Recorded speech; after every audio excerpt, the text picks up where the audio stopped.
wanyu mumeze fresh. Reka ngiye basuhuze kandi Imana ibahe umugisha, amafaranga, ibyishimo, amahoro ndetse n'umunezero birenze kwibyiba mu modoka kandi neza by the way. Kuko bisanzwe witwa Mr Peace, mwaze ko mbana namwe hano kuri Cooperative.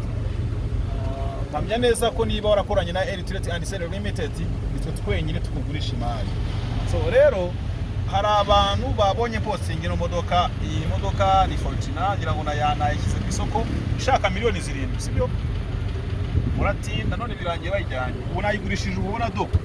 Bego aratera n'umufungo nawe sibyo se. Asa rero ikibazo kw'ibyo nizere ko wakoze subscribe. Gerageza ukore subscribe. Nanone kugira ngo menye ko abayikoze tukibana aho hasi hari like menye neza ko ukomeje kugenda tubana gatanu kandi. Rero by'umwihariko ushaka imodoka yo kugura, ushaka kugusha imodoka yawe, ushaka kugura inzu, kugusha inzu yawe, bibanza, kugura, kugurisha, bona bura n'amamoto nitwayagurisha buri ara. Oji. Original gusa.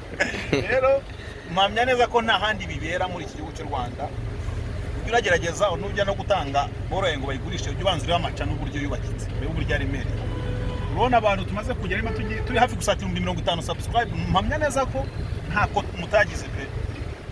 Turi bamwe mu bantu mu gihugu cy'u Rwanda ushobora kuzana imodoka yawe ikagurishwa bigakunda, inzu yawe nuko bigakunda, ibyo navuze byose bigakunda. Kandi nanone kugura turi nyangamugayo nawe babwiye ngiye ntabwo njya mpemuka kuko ntabwo ngewe nzahoraho. Urayimuka ngube ariko ntuhoraho. Uhoraho numwe kandi kugira ngo azagoye kuramba akwa-update uzagaruke muri iyi si bisaba kubinyanga mugayo. Rero ntabwo njya nkorana n'abantu bikunda mugayo. Abantu mwe mwanyambuye. Aranyambuye ndabizi mwaramejeje. Ariko Imana ntabwo muzayesa. Ndabizi izaba hano. Ariko nzi neza ko ufite inyanga mugayo nyinshi cyane none nagiye mbona abakamemba neza tugakorana. Nge ndi umukomisiyoneri. Abantu bajya bagira imodoka nizanye bari kutuza. None hari nano bamamagara mani bona bakambwira. Kumani ngo none se imodoka ze ziparika he?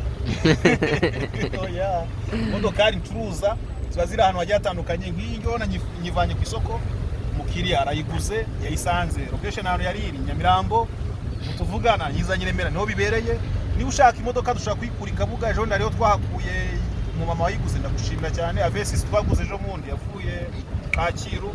Urabizi neza abantu mwaguze amazu mu Kagarama uyisanga murono niba mubaza imodoka ziparitse amazu se yo nayaparika. Tuba dukorera ibintu biri kuri tene byo dutanga. Rero nta mpamvu nimwe yo gukererwa. Reka bashimire Imana ibamugisha kandi ndabakunda cyane. Asante sana zaidi.